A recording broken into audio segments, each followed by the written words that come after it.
Do you desire to turn your passion into income? Connect with other creative souls who also dance to the beat of their own drum? I'm Marie-Nicole, and I'm devoted to combining beauty, uniqueness, and connection in everyday living experiences. As a creative professional and Dharma coach, I help people connect to the truth of who they are and facilitate them in embodying their uniqueness. It is my hope in this podcast that I inspire you to live your life on your terms and earn your income through being uniquely you. After all, it's the unique thread that we each contribute to the collective tapestry that creates the whole.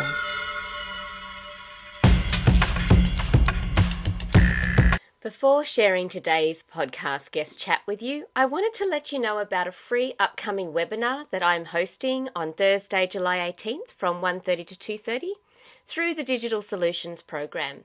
This could be supportive to you, especially if you don't currently publish a regular newsletter for your business, and if you are struggling with where to begin when it comes to designing and delivering a newsletter.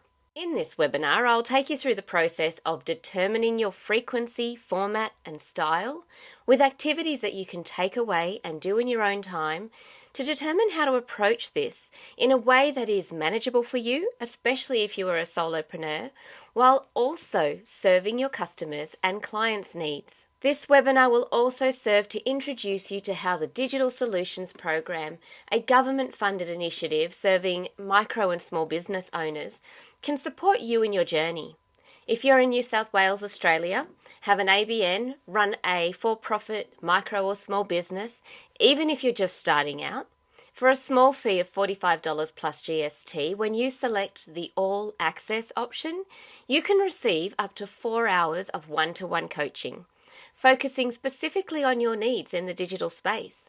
And I am one of the coaches in this program.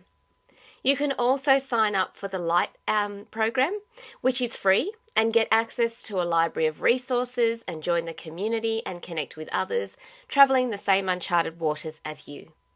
By signing up to the program through my affiliate link, whichever option you choose, the All Access or LITE, you'll also be supporting the production of this podcast, as I receive a small fee for bringing you into the program. If you're not in New South Wales and would like one-to-one business and wellness coaching ad hoc, you can book this via the service that the Rural Woman is now supporting, and this option is $121 for a 1-hour session. The difference here is that you get to focus on whatever would be most supportive to you right now, and that may not have anything to do with your digital presence at all, but instead focusing on building your confidence or overcoming imposter syndrome. This is something I'm seeing come through a lot at the moment. You'll find more information and links for these offerings and all the details of how to connect with today's podcast guest in the show notes. So now that that's out of the way, you can enjoy today's episode uninterrupted. But for those of you viewing on YouTube, I just wanted to give you a heads up that this chat with Daniel Regan was an audio-only episode. So go on and enjoy. So today's podcast guest is a personal growth consultant, Daniel Regan. Since 2008, Daniel's journey of personal development has involved a series of journeys and initiations that led him into an intimate understanding of the unconscious shadow mechanisms and the personal and collective wound patterns that are a part of humanity's storyline at this time. His lifelong fascination with the polarities of light and the dark aspects of existence and the archetypes that fill these spaces has been a guiding light on his path of self-discovery and empowerment. He walks a path of shamanic mysticism and specialises in anchoring entrepreneurs, leaders and groups into a deep sense of presence, magnetism and personal power, achieved through owning, deconstructing and integrating the unique shadow and wound constructs that are waiting to be revealed, accepted and liberated in this life. Now, I came across Daniel and his work when I took part in the Dream Arc retreat last year, which was offered through the Gene Keys. I love being a part of that online community. However, almost everyone I met was in the Northern Hemisphere, and the only Gene Keys guides or ambassadors that I knew of were in Queensland and WA. So I reached out to the Gene Keys and asked if there was any particular area in Australia that actually attracted people who were drawn to this work. or facilitators who ran in-person events in the southeast corner of this country. And then the very next week, Dan was actually featured in the newsletter, and his base camp is in Byron Bay. Yeah, so I was like, okay, when he's not globetrotting, he's in Byron Bay. So that's why I signed up to his newsletter. And also there was a link to a clip where he was talking to Rosie Aronson, the co-founder of the Dream Arc, about a darkness retreat. So I was fascinated by this. And I really enjoyed the depth of his newsletters, and I started following him on Instagram as well. And so I just was intrigued by his journey and wondered if he would run anything in person that then I could connect with other people in Australia with. So I'm really excited and honoured to have you here today, Dan, and to share this experience of you taking your mysticism into the world of business, and look forward to discovering what that journey has been like for you as an entrepreneur doing business to your own beat. So thanks for being here. And now Dan's currently in Mexico. So I just thought I'd say that too. He's not here in Australia. So slightly different temperature. Yes. Very different temperatures. Nice to be here, my friend. Thank you. You're welcome. Thank you. So can you give us a little background into how this all started and what you were doing before you actually started to combine mysticism and business? Yeah, okay. Where do we start? I started my personal growth journey in 2008, and that involved me leaving the east coast of Australia to go and live on the west coast of Australia because I needed to change the way I was going about life. And I really needed to sort my shit out in a way. So I moved over there. I just started applying for jobs. I had enough with where I was living, and I landed a job doing what I was doing with operations management. And I landed a job with Downer EDI over in Perth. So I moved over there. I didn't know anyone, and it was perfect for me because it gave me a chance to clean myself up, train, not drink, not party, and start focusing in on myself. And the journey actually started within a couple of weeks of that. All these synchronicities started happening, and I ended up at my first workshop. And the guy who was running it was a guy called Michael Rowland. I was driving along in the car, and I just kept on hearing this bloke on the radio. And this is when I first got there, and he was like, "Do you ever wonder why your life is the way it is?" And I was like, "Yeah." And then, do you ever wonder why you want to change but you can't change? And I was like, "Yeah." And I got all these years. Anyway, I ended up at this dude's retreat, and it was really uncomfortable for me because I'd never been to anything like it. But the first thing he did in this retreat was on a paper, like a blackboard thing, but it was paper things. He did a picture of that iceberg with the tip of the iceberg and then all of the unconscious. And he said, "This is why you can't change." And that's when the penny dropped for me. And it's like, oh, that's my whole, this is what I didn't understand. And from that moment on, that was the catalyst for me just diving into the unconscious and the shadow and all of these realms to discover, not only to get a relief from my suffering and my anxiety and the crippling sense of shame and guilt and regret that I felt like I carried for all of my life, and I just wanted to get to the bottom of that. And then also within that is obviously that's where our purpose comes alive from. But that was the pivotal moment in my life back in 2008 at that workshop. So were you introduced to the Gene Keys there, or how did that come? No, the Gene Keys came after. The Gene Keys came in about 2013. Started 2013. They came in for me. I got a human design reading back in 2011, and that resonated with me. Then clicked in, and I started that deconditioning process in that way of learning my type and accepting the fact that I wasn't meant to initiate because I'm a generator. and then my friend Mark Bentley over in the West, he said, "I've got the next thing," and he got me this big book and the Gene Keys. And from that moment on, it was interesting because I knew I'd had something in there for me, but then and I'd read it.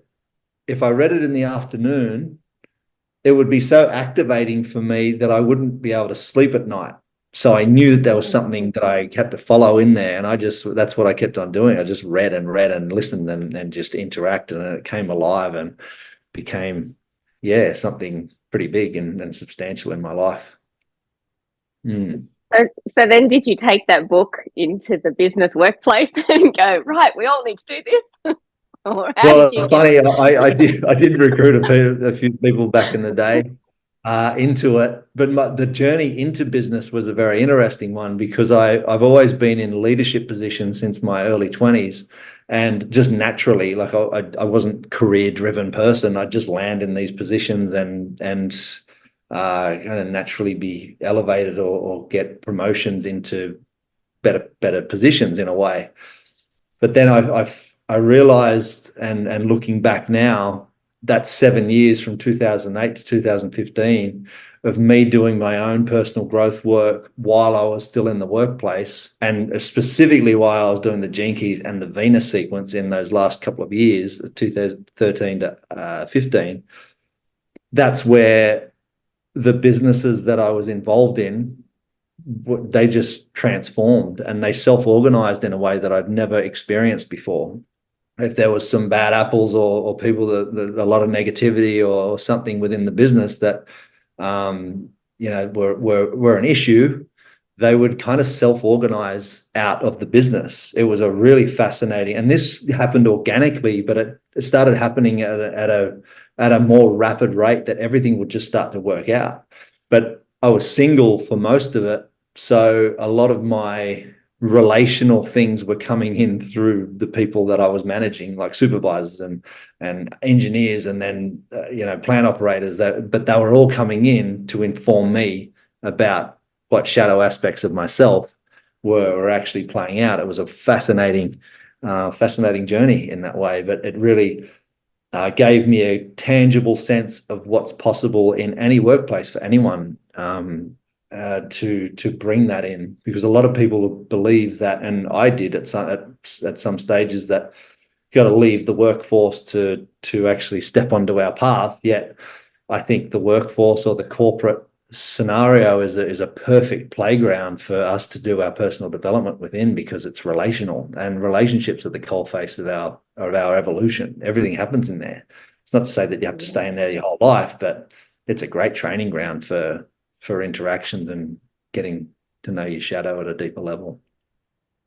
Yeah, I like that thought that it's so true that everyone wants to leave the corporate world to become a coach, travel free and not be involved in the mainstream. But yeah, actually we all have our part to play in the collective mainstream. So that's beautiful. How do you actually now approach, or do you approach business, or do businesses approach you to work with them, and what kind of work do you do with them? Yeah, I do. I do consulting for businesses and leaders in executive positions, especially to improve their performance and to work with them with their shadow and mechanisms and stuff like that.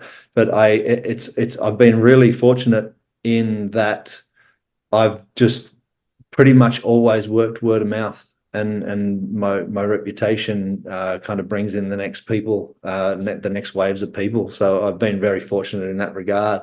Yet I do also believe that that's a manifestation of the inner work as well. If I think we're designed to magnetize. We're here to be magnetic, and the more inner work that we do, the higher our vibration goes, the better the magnet.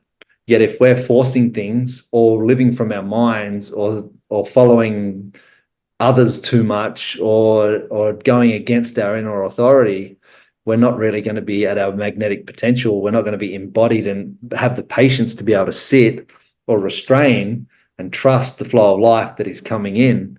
So I think there's a whole metaphysical piece in that aspect too. But I do feel blessed that I have been pretty fortunate in the word of mouth department. Yeah, I don't know that it's blessed. Like you just said it yourself, that you magnetize it towards you because you're being what your essence is, actually bringing the work in rather than trying to convince people. But I think it was last week, you shared on Instagram that you tend to show up in spurts and fits and disappear on Instagram, and yet you've got a pretty big following. Do you actually find you get work through Instagram as well, or through social media? Do people approach you for personal work? In the past, it hasn't correlated to the amount I show up, the amount of business I get. And that's why I didn't really have I don't generally have an ongoing incentive to show up on there. And I prefer in the past to not show up on there because I'm very happy not being on there. Yet in the last probably this year, I've really chosen to just be on there more because I knew that it wasn't all about that for me. There was little insecurity pieces in there that were playing out, and to be out there and online all the time, I wanted to have that experience. So I went nuts it was about a month ago.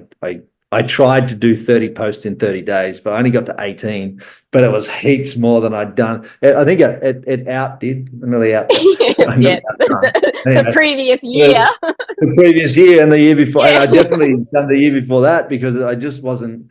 And it's been actually good. It's been a good edge it's actually, now I'm in a position where I really don't care that much about what people think of me. That's been a huge part of my personal development journey, is caring what other people think.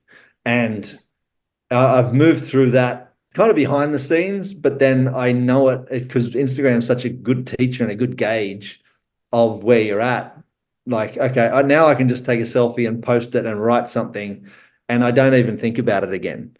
And so, but I wouldn't have been able to do that a few years ago at all. Like, it's like, oh my God, is this photo all right? And what if this gets taken the wrong way? It was just a total trip. And that's where I think social media, it's a really good teacher if you can treat it that way. But it can, we either use it or it uses us. And I've got an addictive personality too, so I've got kind of certain rules that I have around it. Otherwise, I can kind of get sucked into that world, and it's not good for my inner world in that sense. Yeah. Well, you kind of answered one of my questions I had was, do you ever experience self-doubt, or have you just overcome that? 100%. And still, it's like, after all this work, yeah. Oh. I think it's a natural human tendency. It's such a natural human thing. It's like I did something the other day. I posted something about if you think you can walk your own unique walk in this life without being misunderstood, think again. And so many people wrote to me after that and said, "Oh my God, thank you. I needed to hear that," because I believe if you step off the hamster wheel, or you start walking your own unique path, which doesn't look like anyone else's path. This is the thing. This is the trip. And this is why it's initiatory, because if our path isn't meant to look like anyone else's path, they can be similar, but there has to be so unique. This means that every single person has to go through the same initiation portal, even though it might look a little bit different, of their insecurities, the self-doubt, the confusion, that all of these things to step onto that true path. And that's what fascinates me about the mystery, is that, we are at some stage, or the ones that are willing are designed to step onto this path if they're into their personal growth and development, and then to face these areas within ourselves that are, it's like the inner demons that are there, or the insecurities, or the bits that might take us away and just want us to go back into our comfort zone, or the mainstream, so yeah, the matrix. Well, I use in my podcast intro the line that we all have our unique thread to add to the collective tapestry, and that has come about because I work with fabrics. That's one thing, but it's come about because my entire life I have never felt like I've belonged. Not in my family, not in my community, not in even the country. Like, my parents were immigrants. And it's just like, and it's not that I don't love my family. I just seem to be the black sheep no matter where I go. And I got to a point where I was like, Dr. Zeus said, you know, why fit in when you were born to stand out? And I'm like, embrace it. Don't even try and fit in, because it is just not possible. And I've actually realized that that is a part of who I'm meant to be, is someone that's different. And I came to this country town and set up a business. I had a commercial space in town, and it was all about just owning your uniqueness. And people would walk in who'd moved to the country from the city, and they just like, this sigh of relief. I don't have to wear R.M. Williams. I thought, you know, I moved to the country. It's all about R.M. Williams. I've been doing that since I got here. And it's like, no, you can be whoever you want to be. Like, that's who you're meant to be. But yeah, it's a fascinating journey. But I wanted to ask you something. Sorry, go. Yeah, it's a great permission that you give people in that way. It's not easy though. No, it's right. It's very initiatory. Yeah. Oh, yeah. And I say it with a smile, but there are times where it's like, oh God, this is exhausting. It's like, why can't I just, and it's easy to just retreat now that I've closed my commercial space, to retreat to my home, work from home, and not have to put myself out there. I'm now consciously taking myself back out in front of people, because for maybe the last year since I closed the shop, I tended to just hide away a little bit. And I found Instagram easier to just put myself out there, because I didn't have to see a reaction. I don't care less how they react on the other side, because that says something about how they're feeling, not what I'm doing. So, but when you're right in front of people and you see a reaction, then it's like, oh, okay, now where do we go? Oh, that's an interesting polarity, because I feel like I live on the other side of that. I can handle things in person, yet online it's a different cat, because I don't know. I think it's the preemptive fear of projection or something, or anyone looking at your stuff at any time, which I don't care. I really am good with it now. But there's an edge on podcasts sometimes, especially if I had one come out earlier in the week, and we recorded it like 6 months ago, and I feel like I don't even know who I was 6 months ago, and it's like, what were we even talking about? So a little bit of, there's a little, it's for me, it's healthy to just call these things out. It's like, oh, I felt that little ping of self-doubt, or the shame button, or the inner critic can just pop a little comment in there, and it doesn't weigh me down. It's just, I just notice it. These old tendencies that I've moved through and mostly alchemized, I can look back and go, oh, I remember when I wouldn't have been able to handle that. That would have sent me in a process for a week. But now I'm cool, and yeah. And also you saying that now facilitates too, because it puts out there in there, like, I'm an ever evolving person. I'm not the same person I was 6 months ago, and I find it interesting you said that about that podcast, because when I listened to it, I actually wrote down an observation, and that was, you sounded like a different person to the previous podcast that I'd listened to, which was maybe 2 weeks earlier. The way that you delivered your message, you were on the whole shebang first. I listened to that one. And then this last one was someone you had done a reading for. And the energy in those two conversations was quite different in the way you delivered your message. And I was like, that's interesting. So, and I guess we talked about Richard Rudd earlier, and even knowing the gene keys and the whole not knowing them, and it's constantly an evolution. I think that is life. We shouldn't be expected to become a person, and that's who we are from here on in. And you can't sway off that. No, because we're constantly growing and evolving. So we're going to keep changing. And that's, now I'm ranting on that topic, because I'm quite passionate. No, it's good. We're designed for change, and that's the only constant in this reality is change. And if we're not changing, that means we're not evolving and we're not growing. So it's they're relative points, change and death, but we won't go there. We could go there, but that'll be a whole 2-hour conversation. But the other thing I wanted to ask you about is I'm doing the Pearl Sequence retreat at the moment. And so I thought, well, it'd be fitting to ask you the questions that they ask you as like the core questions of what does prosperity mean to you? What is essential to you in this life? How do you want to spend your the lion's share of your time. But I'm guessing you're already in that space where you choose how you spend the lion's share of your time. And also, what is it you think you can do to be of greater service to the collective? So are they too many questions at once? You get fired if you at me in there. It's an interesting one. My question, my big $1 million question is what is the most efficient way for me to have the greatest positive impact on my fellow humans, nature, and life on this day? That's that's the one that I stick to. It's like it kind of keeps the focus on the service, because I believe that, you know, for me, prosperity is living well and being of service, but also being passionate. You know, the feeling when you go to bed, and we had this conversation on the Shebang podcast that you listen to.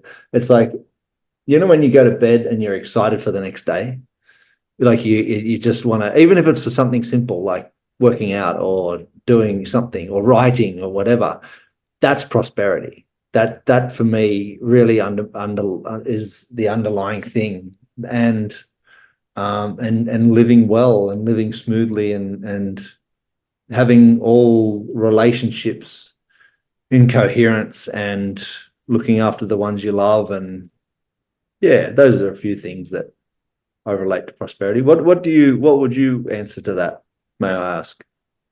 No, this is your interview. Prosperity. You're in the Pearl. You're actively in the Pearl. I joined the Pearl sequence rather than doing the Venus. I felt more called to do it because I had gone from a commercial space where a lot of my revenue came through that, and I also had my marriage end the year before that of 24 years. So I was going through a major shift personally in my life, and feeling like a failure in the area of prosperity because I'm so simple to please. Like, I don't need much. So I didn't feel like I needed the big house, and I don't need first class everything. I actually feel quite happy just going out into the paddock and lying down on the grass and having butterflies and dragonflies fly around me, or lying out under the stars, and I feel very prosperous. But at the same time, we are in a society where we need to earn a living. So I'm like, how do I combine that feeling of being satisfied with everything that I have attracted into my life? Because I've got two beautiful young men. They're not boys. They're old enough to be independent themselves. I've got two beautiful young men. I'm healthy. I have core friends who I value, and I get to work with people on empowering themselves. My main focus has been to empower women and not to stand alone.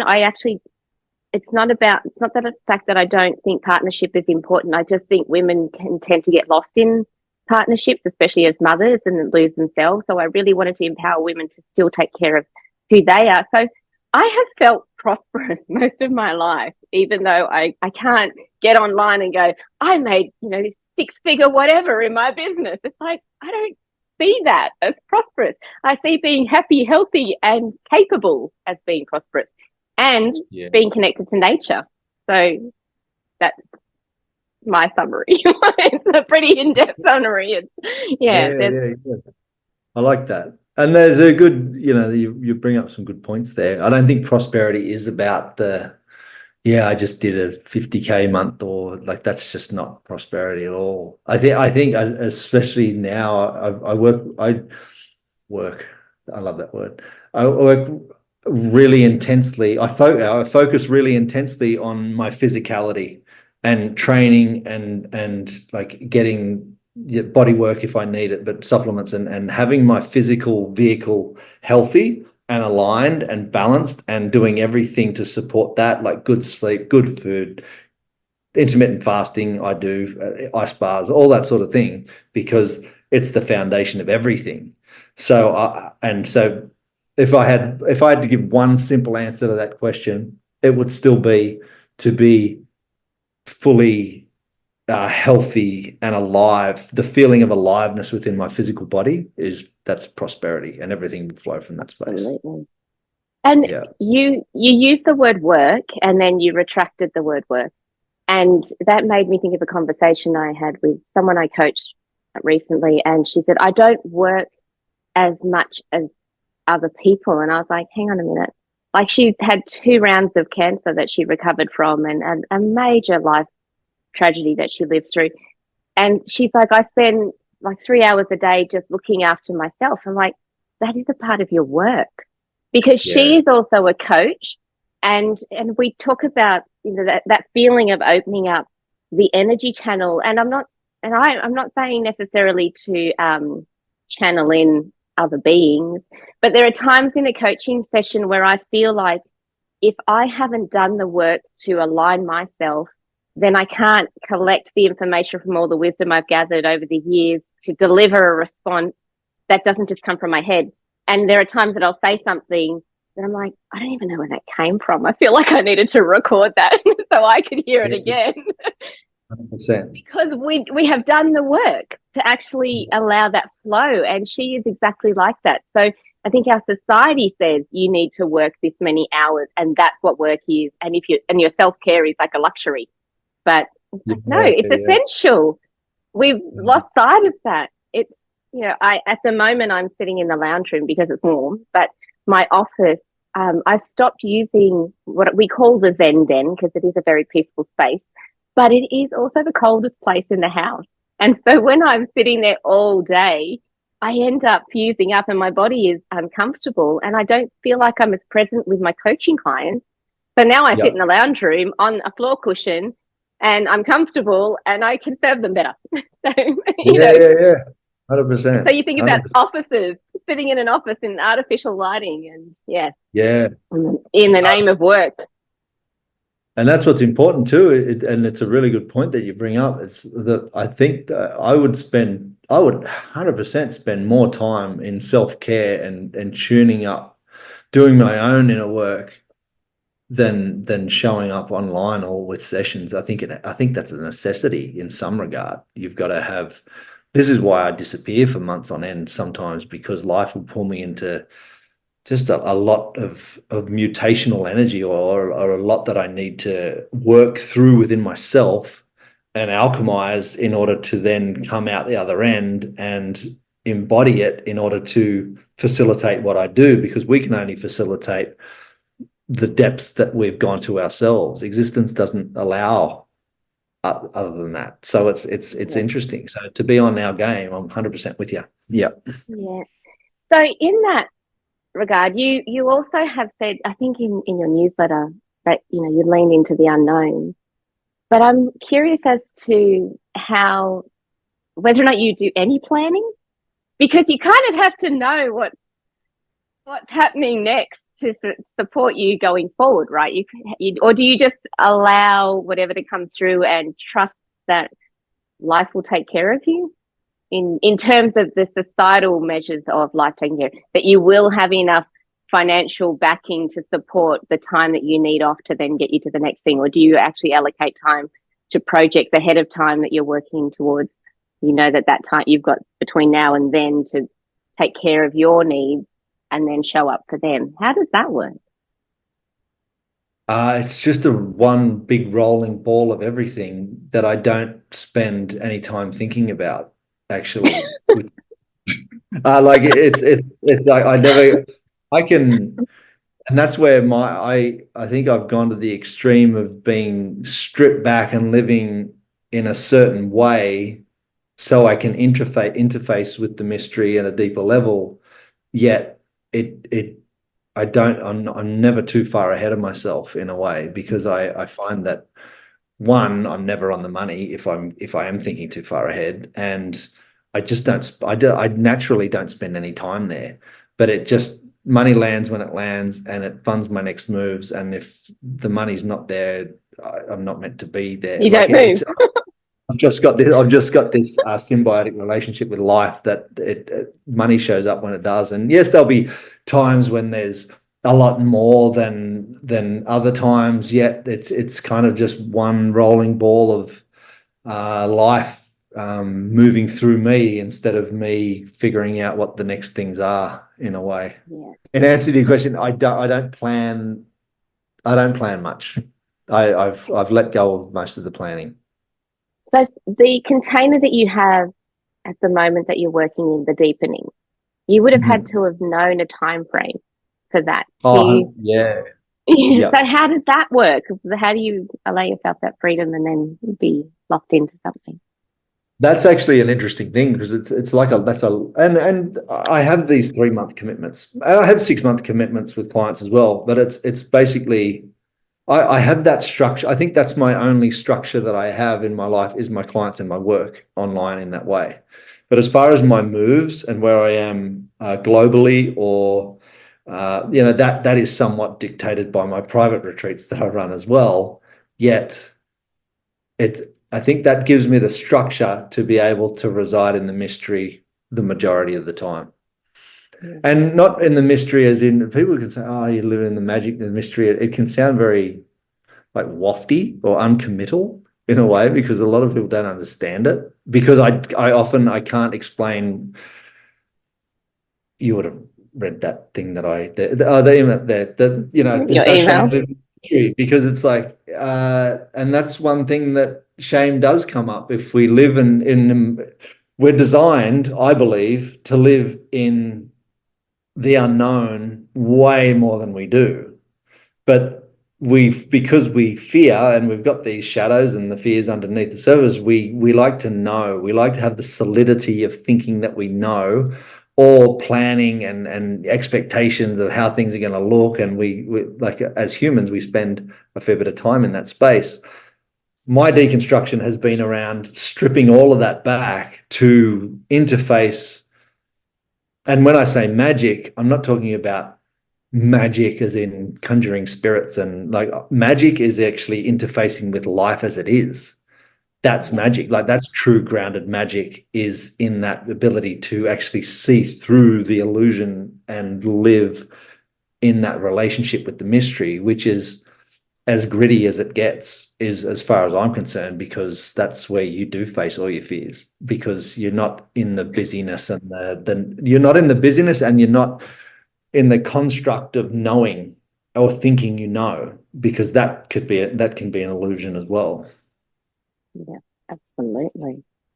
So tell me then about the Venus sequence and how built things around it, offerings around it. You said that was pretty impactful before we got on. Can you explain? And for people who don't even know about the gene keys, maybe a little bit of insight into that too. Yeah, cool. So the gene keys are, this comes out different every single time because I never know what's going to come out. But the gene keys are a wisdom. They're a body of wisdom. They're not so much a system, like a human design system. I think they're more like a body of wisdom in which anyone can jump online to genekeys.com and get their free profile, as long as they know their birth details. Time's not that important, but that's a whole nother story. And you can get a map of your human template and the themes and frequency bands that govern your reality. So if people jump on there, if they don't know what the gene keys are, download your chart and just have there's a really good profiling system now, and it's got 4 big paragraphs on the 4 main archetypes, so the activation sequence. But every gene key, so there's 64 gene keys, and we have 11 different keys, or sometimes we have 2 of the same or 3 of the same, but generally we'll have 11 gene keys in our chart. And basically they're your genetic archetypes that you are here to unlock your genius within. And each gene key has a shadow frequency, a gift frequency, and a acidic frequency, which is our most enlightened state. So it's the only body of work that I've come across that actually describes your own unique, most enlightened state. Yet underneath that, it also has all of the shadow constructs and the mechanisms, the safety strategies that we start to build as from when we're born, and especially in the first 21 years, physically, emotionally, mentally, it has all that mapped out, because we were designed to live our lives through this template, or this our unique templating system. So it describes what shadows or what safety strategies we created for ourselves, or our go-to mechanisms in the early stages of our lives, but also what our shadows are. And there's no more acute technology that I've come across that even comes close to pinpointing what your shadows are. Because a lot of the time, it's, we can be in something, but if we're not acutely aware of what our shadows are within that, for me, there's a big hole in being able to own and account for our shadow. If you don't know what one of the shadows are, there's no way you're going to be able to own and account for it fully, that I've come across anyway. You might have a really great awareness of all these things, and it's not to say everyone has to do the gene keys at all. It's not everyone's path, yet it's so specific and so unique to everyone that it's fascinating to see how it plays out and I've been fortunate enough to facilitate hundreds of sessions and groups and online and in the flesh and everything like that, and it just reigns true all the time. Like people will say, oh my God, this has been playing out my whole life, I never had a word for it. And so even a word, you look at your chart and if people look at their chart, and you're basically looking at the themes that you're here to play out this lifetime and the gifts that you're here to bring to humanity, but then also what undermines those gifts.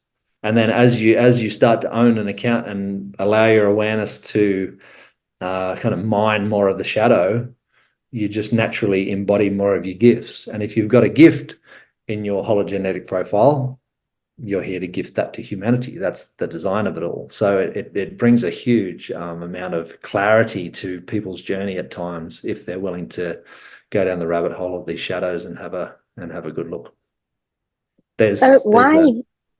Oh, sorry. You won't finish. No, I said that's one way to look at it. I know.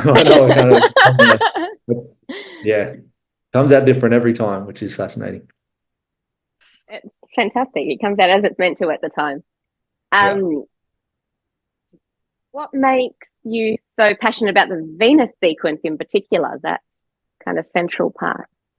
Yeah, so, and for those that are new, the Gene Keys has the activation sequence, which is the first 4 outside keys: the life's work, the evolution, radiance, purpose. And then once that's activated and comes alive in the physical, then the Venus, so it goes from the physical sequence to the emotional sequence. And in the Venus, we travel back into the first 3 7-year cycles, so mentally, emotionally, physically, and back into the core wound. So we all have a unique core wound mechanism that all of these shadows can be seen as kind of running off the same wound mechanism in a way.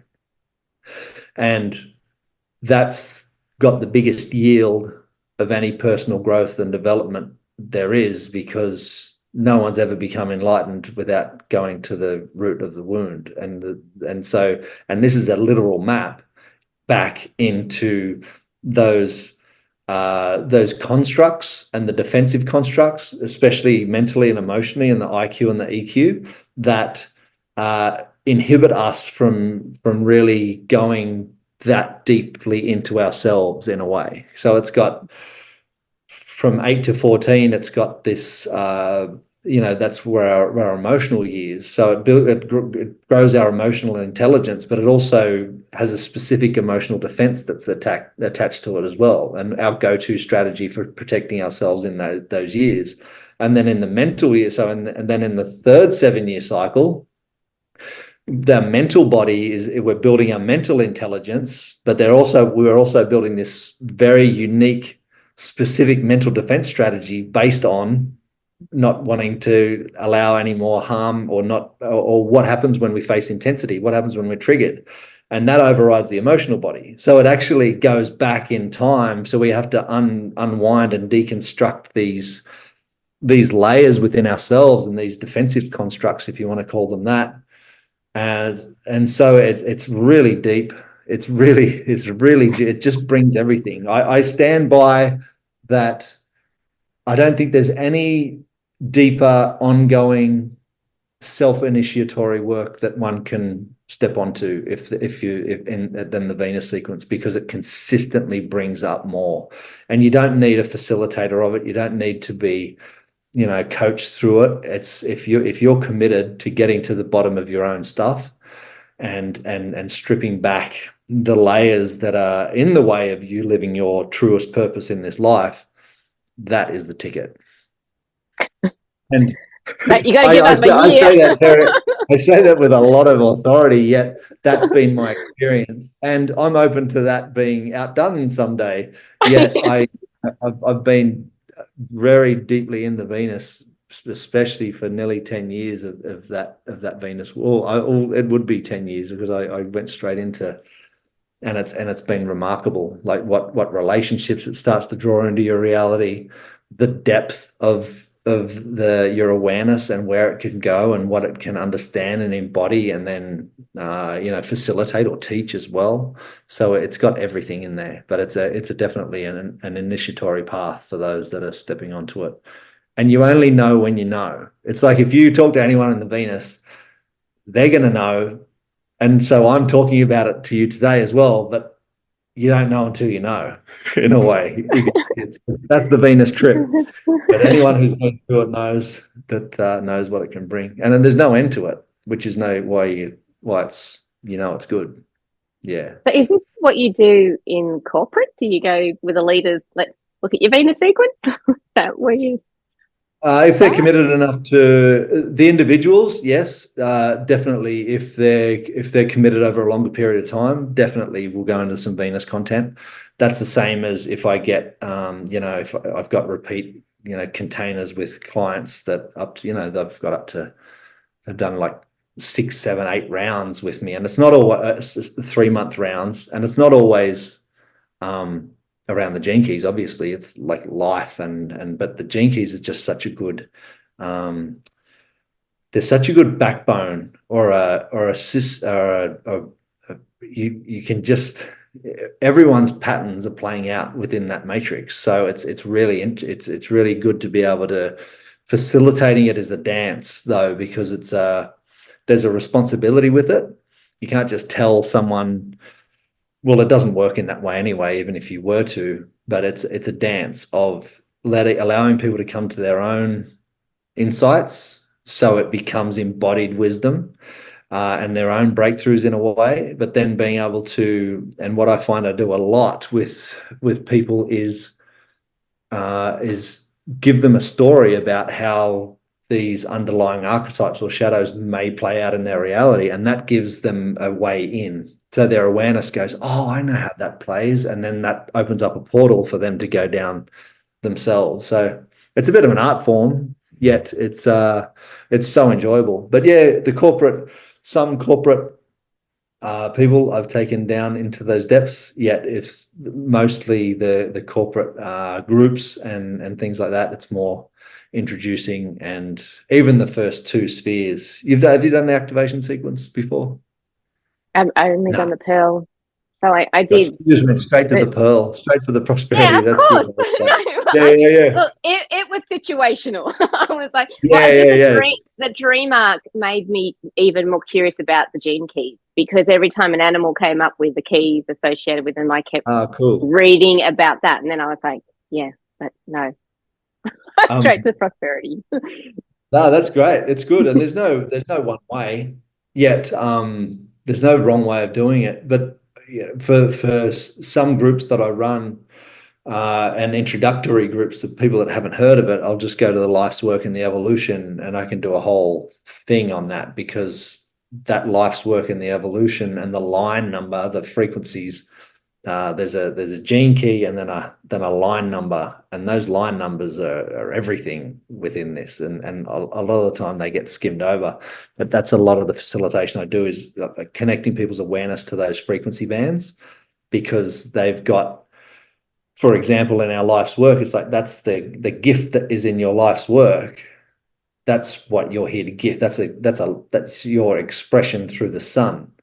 But then your evolution and the shadow that undermines that, and then the evolution sphere that's your biggest challenge energies that are going to undermine that life's work expression in the world. So it's easier to connect people's awareness to that instead of going into somewhere deeper, or even the pearl if you're facilitating big groups, because like Richard said ages ago, if you want to weigh in, dig where the water is the shallowest, and that is up the top of the chart. And so it's a sequential unlocking. So someone can dive into the Venus or the pearl, yet it might take a little bit more to penetrate than it would if you were to start on your life's work and evolution. I contemplated my activation sequence before I went to the pearl. I didn't just go straight. It wasn't my introduction to the gene keys. But I must say, when I first became aware of the gene keys, like, there wasn't as much information on the lines. I really had to dig deep to understand the lines. And when I say dig deep, I mean watching all the YouTube clips and all of the interviews that Richard took and talked about the lines. And I was taking notes on them. And so I'm glad now he's writing that book with the lines and all of the keys. I think that would be fantastic. I did, but I don't remember my life work, and I just remembered it.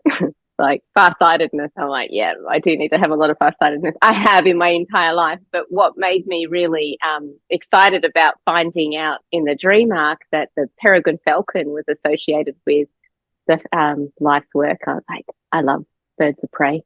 So you see, I come at this from more of a connection to the earth and nature, and then go, oh, that's in there. It's a good way in. What line have you got there? 17.4. 17.4. Okay. So you are really in the what? Sorry. Service realm. In the service realm, yeah. I have a 4 in my evolution as well. I'm pretty sure. Like in human design, I came across human design before the gene keys. I'm a 4/6 profile. Yeah. But that, I didn't want to focus on my gene keys and you doing a reading for me, but I just was actually, there was another question that came to mind while you were speaking about that. Like, what about, that's what I wanted to ask you. What about other modalities? You said you gene keys. I mean, I've only kind of known you as gene keys, but I think I also heard you do breath work, or you have done as a part of, what kind of practices do you bring into your offerings? It just depends. I've done a lot of different things. Breath work being one of them. Just different things that emerge and different things. And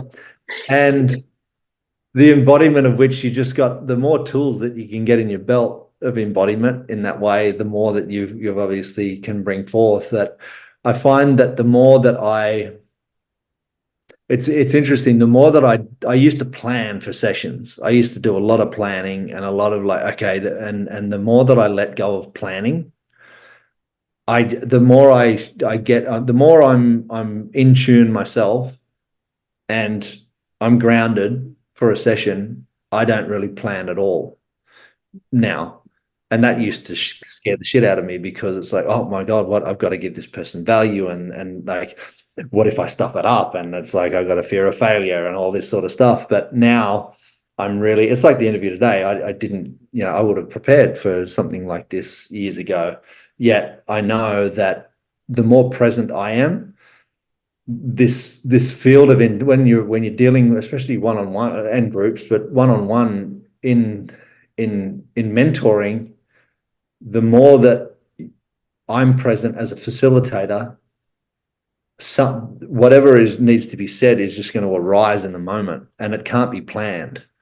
So that I let go of all of this planning and the needing to know, and I've worked through my insecurities. And when I show up, I'm showing up empty in the now. That's where the greatest wisdom emerges from. And like you mentioned before, it's like you're getting in the flow state and you start talking about something that you don't even It's like, where is this coming from? Like it's kind of like, and that's what I do. I can start talking into something, and 5 minutes later, I've just told a whole story about how something could be. And I used to question it because it's like, am I shit or am I? But that's the flow state. Like that's where the precision can come through the words, because we're getting our humanness out of the way and it can stream in a way, instead of knowing and planning and all these things, which is obviously a whole lot easier when you're preparing for sessions. Yet I do, in my experience, I had to work a lot for that, the ability to do that, because it takes being present and alert and aware, and having the things to say it's a bit of an art form in itself, and it definitely has been a string of initiations for me to get to that place, but I'm very grateful for it. And your personal wisdom acquired through your experiences that give you the information to then channel. And I am a coach through a government program at the moment, just part-time. And our actual area of facilitation is in digital tools. So we help businesses who don't have a digital online presence, to do that. And there's a new guide who just started, and she said she turned up to a session. She had all these questions, and she's like, I didn't even get to ask any of my questions. And I'm like, well, I turn up to my sessions now, no question, nothing prepared, and just sit there and let the person speak. And then I question, like, things come out, and I start saying things that I channel. Sometimes I feel like someone takes over my body. But and sometimes people go, hang on a minute, I want to write that down, and I think, oh crap, what did I say? I don't remember. We need to record it. But I used to be, when I did my coaching certification, I used to prepare. Like before a session, I would sit there and write a whole list based on our previous session, and that was a waste of time. So I agree with you. It's just being present, but it's also trusting, and that, again, the whole self-doubt comes in. The reason I prepared is because I didn't actually believe I had the ability to serve without preparing. And that was my doubt. And I can't even remember where my doubt sits in my chart, but it is a shadow of doubt. Oh, it might be in my culture sphere. Anyway, so I used to doubt that I actually had the ability to serve someone unless I had prepared. So it was through experience that you realize, actually, no, I've got it all within me. I've just got to trust it. And that takes time. Definitely. Yep. So what is it you've got? Like, I know you don't like to plan, I get that. But if people wanted to connect with you going forward or join in one of your containers, like, do you have anything coming up that you know of that you could share? Definitely. My website is good. And then I've got a collaborative website with Annabelle Vizcarra, who we actually met at the Venus Sequence Retreat in Romania in 2015. And we were in a relationship for almost 7 years. So we know each other intimately. And we're also very deeply immersed in the Venus and embodied in the Venus work. So we've been running retreats for years, but then we put a website up. It's called experientialwisdomteachings.com. You could probably have it in the show notes, but that's where, and we speak into the lines a lot because it's been a huge part of our journey. So all the masterclasses that are available on there, they have a lot of the line frequency downloads because of the importance of them. But then also it's interesting with this wisdom, especially with the keys, is that everyone embodies it in a different way. So you could get a reading with someone and then have a reading with another person, and you're going to get two very different sounding. It's just everyone's got a different way of being a transmission holder of it. So experientialwisdomteachings.com is where you can find some of that material, and we do put our upcoming containers. We list them on there. We're currently running one now, so that's a bit too late for that. And then my website is danregan.co for mentoring sessions and worldwide immersions whenever they arise. And it's not to say that I don't. And how do we know when they're going to arise? Like you can I put them up. I put them up there. Generally, I'm invited, but and I know more structure. It's like life gives me these periods, and I'm currently in one now, so it's probably coming through in this chat. That it gives me a big schedule and structure to work with, especially when I'm working with groups in person. But then it'll give me these wide open spaces like I'm currently in now, that I've still got my clients and I'm running this group and everything like that. But yeah, a bit more mystery in there, which I like, because it gives me a chance to nurture and nourish before my next string of events in that way. Yeah, fantastic. So, and I am Dan Regan on Instagram when you do decide to show up. Yeah. I'm pretty consistent now. I know. You're very good. You are very good. And it's and that's not even, I shouldn't even say it like there's a judgment there. Like, you share beautiful photos in your stories of the dogs, and like it gives that background story, but your feed is a beautiful feed that is a good brand representation of what you're about. So yeah, no, you do a fantastic job. Yeah, well done. That used to be one of the excuses that held me back, was needing to get things looking so right, or needing to write things in a specific, like get my writings like perfect. And so my whole pattern was to I'd just end up with a desktop full of these writings, and they never ever went out. But because I couldn't it's like, oh, I need someone to do the graphics. So, but there's been always these excuses. But now I'm used to just writing something and then putting it out there, putting it out there, but it's been a journey to get there, actually. Well, that's actually just triggered another question for me. Sorry, I hope you've got time for another question. Fantastic. So, do you do all of your own graphic work? Do you like work in Canva? Or do you outsource any of your marketing materials? No, I'm always on the lookout for people who are handy on the design front, because I work with, I've got about 5 different like templates that someone did up for me, and they're really, and I just continue to use them. So I basically do my own now, but that used to hold me back a bit. But once I got in the flow of having the colors and everything, so I just had to punch in something. It was all good. Yeah. Well, that's something in the program, working with micro and small business owners, and people get quite overwhelmed with how to balance all of the tasks and all of the different hats that they need to wear, and still have time for their craft or their personal care. So, there's no shame in outsourcing, but there's also no shame in making it as simple as absolutely possible, so you can manage it and just get the job done and move on. So and I think it's good to play to our strengths as well, and my strength is speaking and writing and being live, but I really find that my energy gets, I can only spend so much time like doing Canva or creating reels or anything, because it's just not my realm.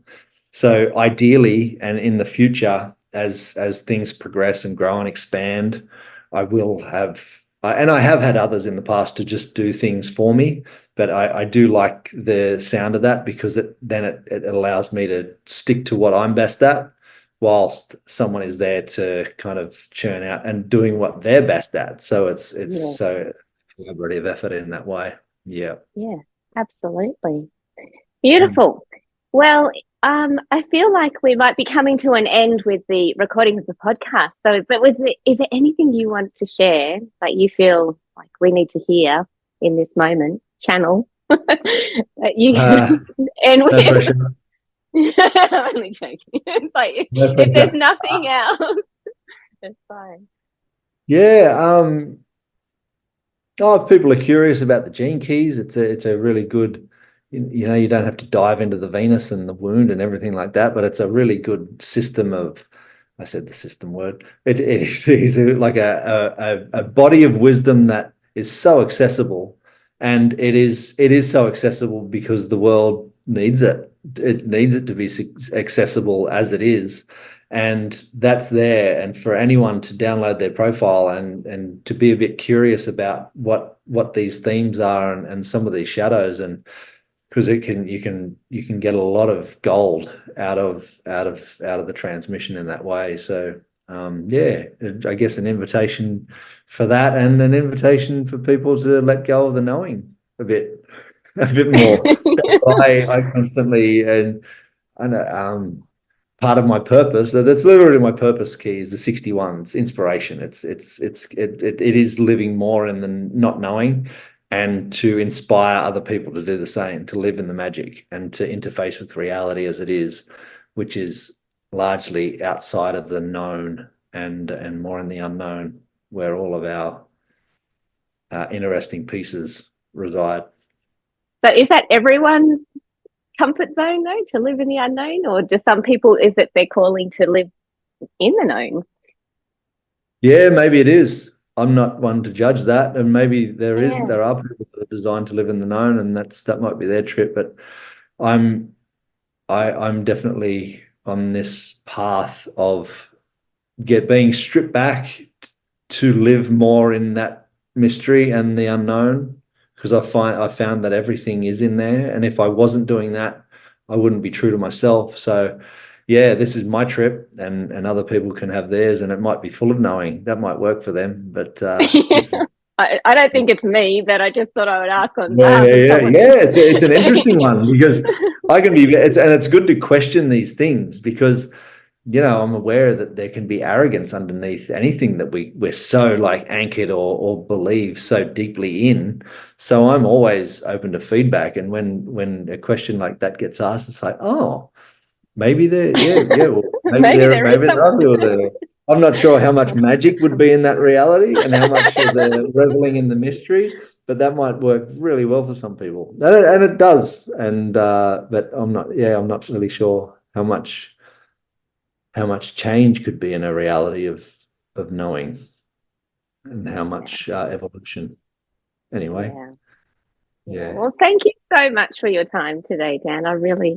I've been hanging out for this, like to have an opportunity to just ask you some questions. That's right. Thank you so much for your time. I know how valuable it is, and I hope you got value out of listening to this podcast. If you are looking for a coach to support and guide you through your own unique journey of creating a life you love, then reach out for a connection call. And if you'd like to connect with other creative souls in person by joining us at a workshop, a retreat, or to book a unique shopping experience here at Creators Nest, I run those by appointment. So check out the website for more details. The link is in the show notes. Oh, and please leave a review. I'd love to hear any insights or inspirations that were activated in you from this podcast. And I look forward to drumming, dancing, or soaring alongside of you.